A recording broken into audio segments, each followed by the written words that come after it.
Welcome back. Well, the last couple of thrifting videos we did were in a clothing consignment store. And this is a store that specializes in clothing, time and again, that's the name of it. It's here in Carlisle, Pennsylvania. And they have things besides clothing there. I was able to pick up some very pretty pieces. In fact, I have them right here. Bracelets for our upcoming giveaways. Yes, Audie. Yeah, okay. That woke him up. Anything that even resembles cat toys wakes him up. They also had porcelain, and I have to admit, I gave short shrift to the clothing. And there are a number of reasons for this. Clothing is not my area of resale expertise, but that doesn't mean you can't get involved in it, even if it's not your area. Okay, do you want me to put your little face up so they can see you? Here, there we go. There's a pretty cat. All right. Now, slide over there. Good boy. Yes, he distracted me. Anyway, I wanted to talk about that, and I did want to show you some of the clothing, because I know a lot of you thought, oh, we're going to a clothing store. Great, let's look at clothes. And we're probably quite disappointed that we didn't really look at a lot of clothes. So we're going to make up for that. So when we come back, we will get into it.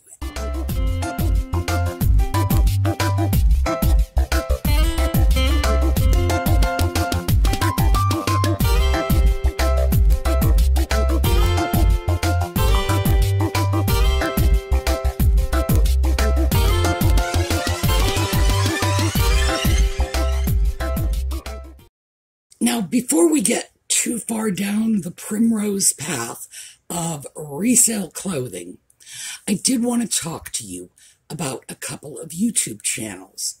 And these are two channels that I watch very regularly for different purposes. And they are very helpful to me.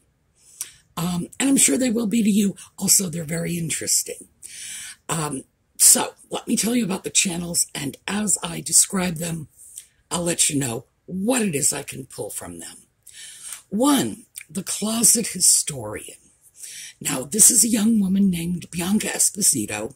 She's in Colorado, in the U.S., and she was trained as a fashion designer. So, her primary skill set is fashion design. She can make and alter patterns quickly and easily. She is a good seamstress, but that is not her primary skill. It's design.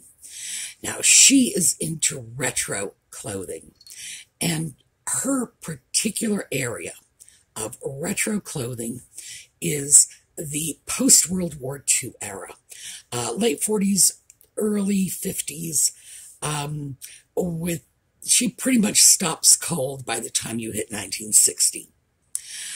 She has worked with 30s and 40s fashion. That's not her real strong area. Now, this is because the clothing she likes is grounded in 40s and 50s design. Now, she has one of those 1950s bodies. You know, all curves, all day long, nothing but bazooms.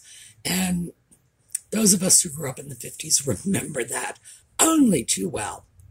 So it would make sense that someone with a strong background in fashion design would gravitate toward a clothing style that was popular when her body type was considered all the rage. When we go over to Evelyn Wood, And she is not the speed reading lady, by the way. When I started looking her up online, I had a lot of trouble with that because there was an American speed reader, Evelyn Wood. She taught speed reading and did seminars on it. She was extremely well known 50 years ago. No, not the same Evelyn Wood. This Evelyn Wood is from Australia, and she is primarily a seamstress, although I believe she calls herself a sewist. I have no problem with the term seamstress, but I'm older than she is. So for her, the sewing is primary, the design is secondary, just the reverse of Bianca over at the Closet Historian. Evelyn Wood's channel is Evelyn Wood. Her sewing skills are really impressive, but again, going back to my theory that your body type will determine the clothes you look good in, for her, it's more 20s and 30s, because she not only has a 1920s, 1930s body, she actually has a 1920s face. You know, this is someone who would just slide very comfortably right into the world of Franny Fisher. And for those of you who don't know who Franny Fisher is, don't worry about it. The Aussies will know. That's her era. She looks terrific in clothes from that period because that's her body type. So between the two of them, my goodness, you get the whole gamut, 1920s right up to about 1960. One of them, Evelyn, I go to for sewing techniques. I go over to the Closet Historian for design and pattern reconstruction. Now, the reason I am talking about this is because I sew. I have been sewing for more than 60 years. I was probably about 5 or 6 when I started. They really did let 5 or 6-year-old kids play with sewing machines when I was that age. They didn't think it was dangerous. Gosh, it's amazing the stuff they let us do that no responsible parent would let their kids do today. So, because I sew, this is why these are the people I will look to when I'm looking at for information on vintage clothing. Because knowing how something is constructed, knowing what to look for, tells me what to buy. And I am wholeheartedly recommending both channels because these women are terrific on video. They're very engaging and entertaining personalities. They're good teachers. You know, they walk you through the process very thoroughly, very carefully. So, give them a shot. They both do thrifting. That brings us right to where we need to be. They both do thrifting. They will do thrifting hauls. They will pick up clothing and say, well, this is why I got that. This is why I got something else. This is a piece I can throw into my wardrobe as is. This is a piece that will require some alteration. And then they will go through the alteration process. So, very, very useful if you're considering buying resale clothing for yourself.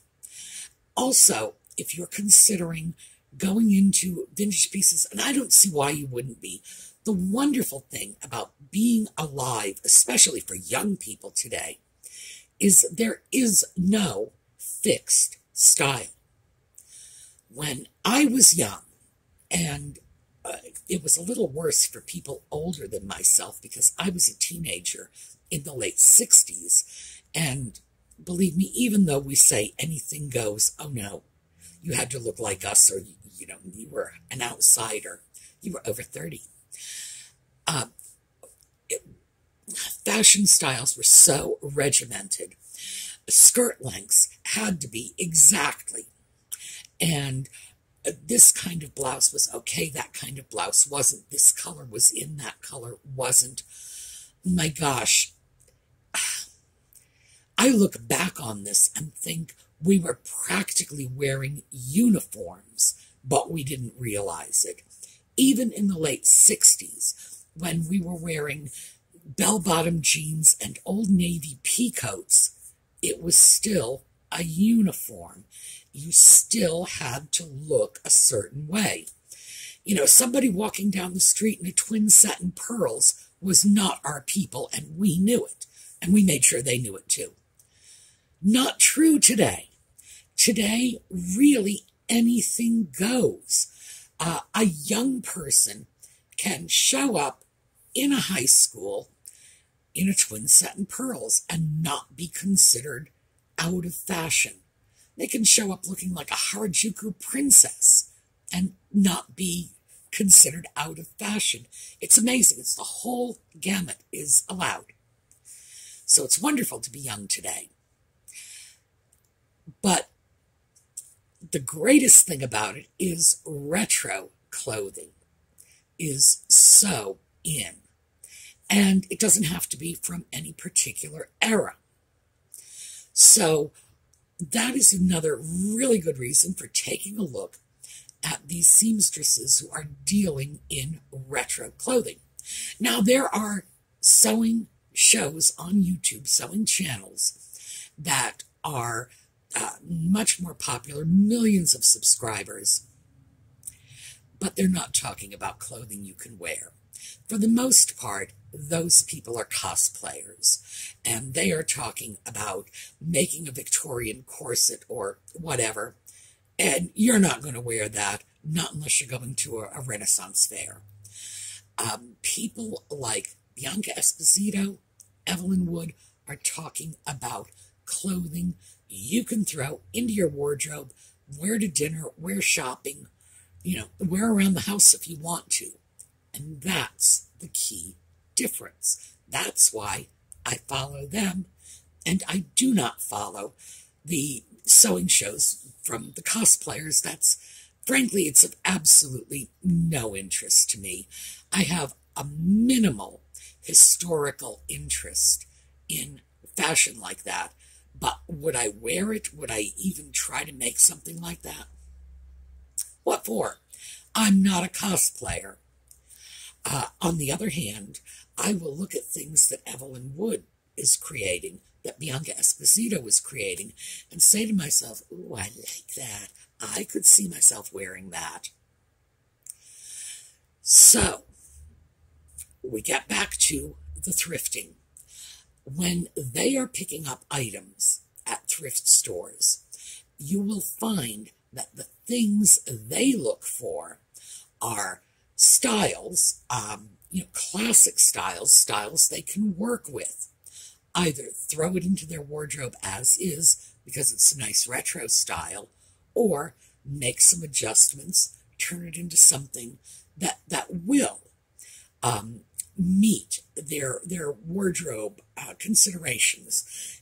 Something that they, with a few adjustments, that 1980s dress will become a 1940s dress. One of the things they look for is good quality fabrics. That's because they both sew. And once you start sewing, the fabric becomes just about everything. Most items can be restyled if you start with good quality fabrics. There's very little point in restyling a dress made out of cheap polyester that was, imported from heaven only knows where and probably sold for $19.95 when it was new. Not a lot of point in trying to salvage a piece like that. They were designed to be disposable. So when I start looking for vintage fashions for any purpose, if I'm buying it for myself, and I do buy vintage fashions, if I'm buying it for myself, if I'm buying it for resale, I don't do resale very much, but I do occasionally. First thing I look for is the fabric. So, that long preamble, let's take a look at just a couple of pieces that I saw that I think were probably good buys mostly based on the quality of the fabric. So let's start with this one. This is a cotton blouse shirt, really. A man-tailored shirt. Put it that way. Here we go. Now, most of what I know about the clothing resale market comes from some of the YouTube seamstresses whose channels I follow, and I'll put some links in to a couple of my favorites. Now, keep in mind, these are real seamstresses, so you'll get a serious lesson in the sewing from them. But they are also very, very good sources when it comes to getting information about what you might want to choose when you're buying resale clothing. Now, this piece, this is one of those, let your fingers do the walking. I will go through a stack of blouses, touch, touch, touch, touch, and of course, this one, not just 100% cotton, but this is very, very thick cotton. This is the sort of thing that could hold up to several hundred washings, my goodness. And the great thing about cotton is it just gets better and better every time it's washed. This one is $12. Nice piece. I can't speak to the stylishness because, you know, I'm a little old for commenting on contemporary styles, but the workmanship is good. For $12, I would consider that rather a good buy. Now, I found several more shirts that were identically styled in that same very heavy cotton fabric. Now, when I say heavy cotton fabric, it had, and this is probably only going to make sense to sewers, and I'm sorry about that. It was heavy. It had the weight of a cotton twill. So when I picked up that first white shirt, ran my hand across, my first thought was, oh, this is a lab coat. That's how heavy the weight of that shirt was. And when I was filming, I said, boy, this could take a few hundred washings. It really could. And the fact is, cotton is one of those fabrics that the more you wash it, the nicer the feel gets. You throw cotton into the wash, I guess it's probably about wash number 6. If it's a good quality cotton, it comes out and it starts to feel like silk. It's really beautiful. I saw several other pieces, different colors, but exactly the same style. Here, take a look. And the same thing in yellow. And once again, really heavyweight cotton. You can already feel how good this is going to feel once it's been washed a few times. I personally love cotton once it's been through the wash maybe half a dozen times. Anything after 6 times and the piece is golden as far as I'm concerned. But up until that 5th or 6th washing, However, I think somebody probably got several of these, and again, goodbye. Now, if I were in the market for clothing, in other words, if I were going in and I could find something like that in my size, in a color I liked, white, I got nothing against white, I love white, easily that would come home with me. Simple style.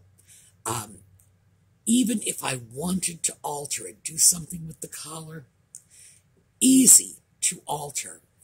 But the biggest selling factor is that wonderful, and it's not just the heavy weight of the cotton, it was the fine weaving. That's a very high thread count. And we're all familiar with that in terms of bed sheets. That was a very high thread count on the cotton. Very good quality material. That's a no-brainer. Of course that would come home. The blouses, even if I didn't want to do anything with them, would go in the back of the closet, and they would always be there because you could always use a white blouse. The tailoring was nice on them. Good buy. Would that be a good resale piece, though? Probably not at the price. The thing is, those were priced for sort of good retail pricing, but not good wholesale. There's not a lot of room to make a profit on it. Those would be pieces I would get if I wanted to either throw them into my wardrobe as is, or if I wanted to remake them. Perfect for something like that.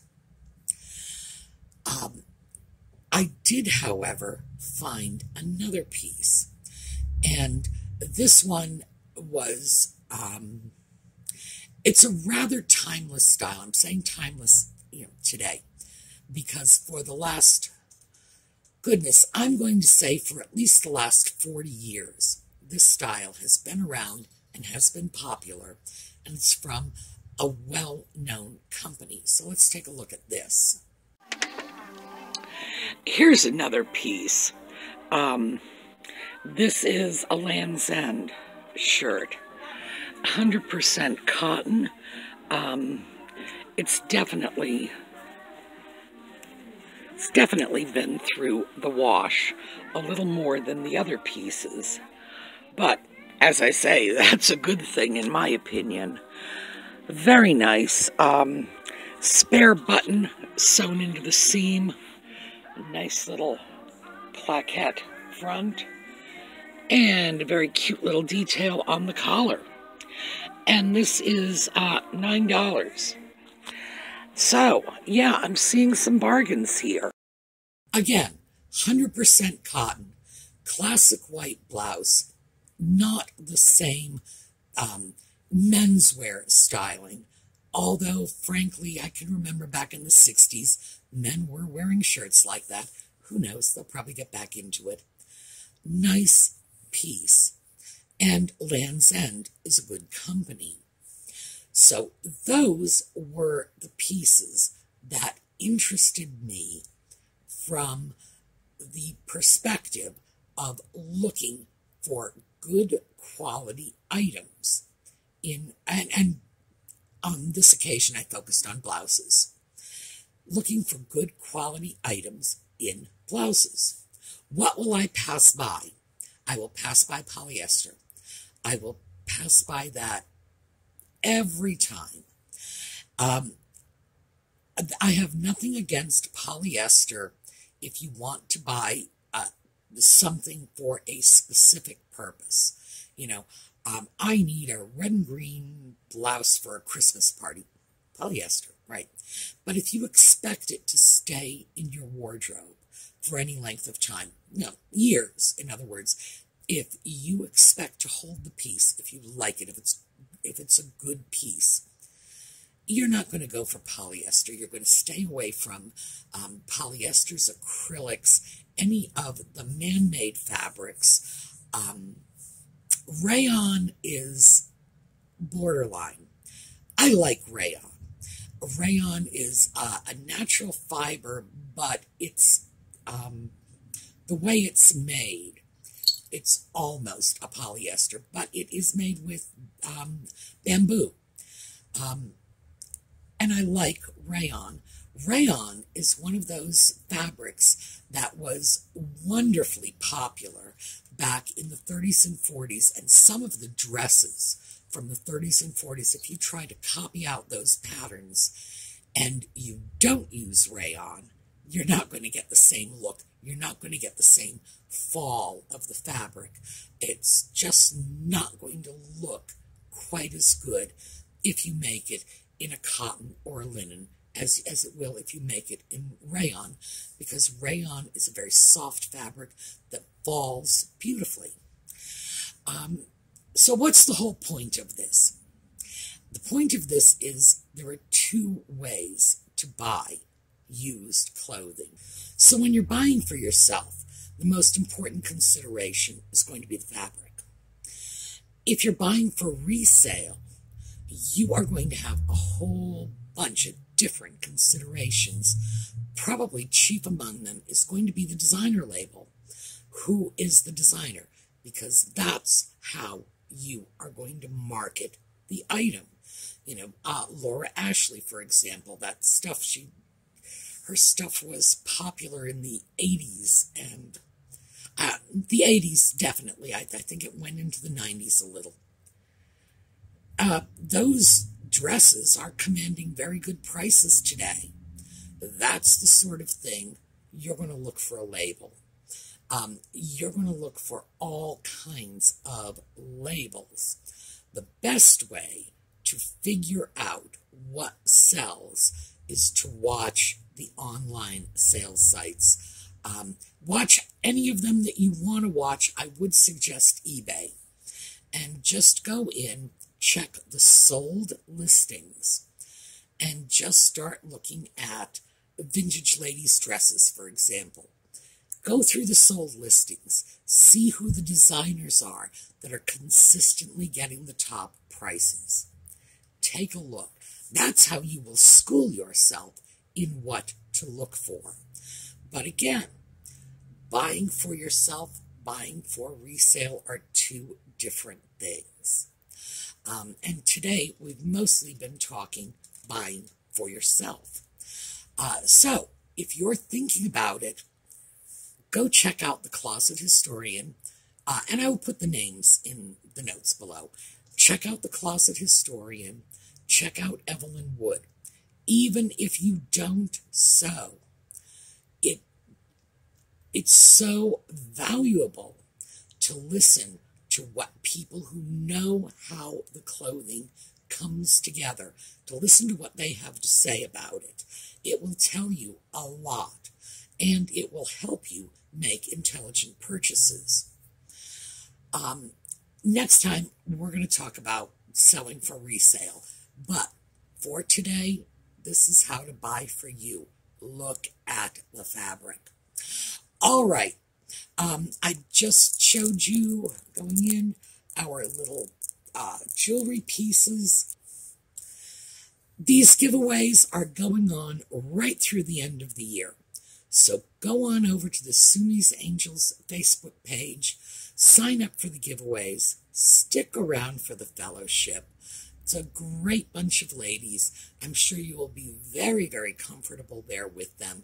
They are artists, they are crafters, but you don't have to be an artist or a crafter or a repurposer to join the group. That's what the core membership was. Everybody is welcome, and it's absolutely wonderful, very supportive environment.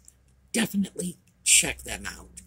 So, I'm going to show a video that I just put together. In fact, I showed this on last night's video, but I want to make sure that those of you who are watching for the weekend videos only get a chance to see this. This is Colleen Staver's Halloween display at her house, all lit up, and you have to take a look at her son and her son's girlfriend. It's Casey and April, and my goodness, this, by the way, was my favorite TV couple of all time, Gomez and Morticia Addams.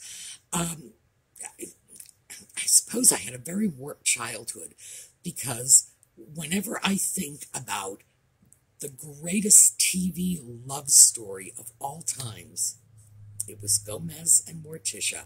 Boy, they just couldn't get enough of each other, could they? Favorite TV couple, and as I mentioned last night, if I looked like either one of those two, I would dress like that all the time. The neighbors would probably go crazy, but I would love it. All right, I will see you all tomorrow. Have a terrific day.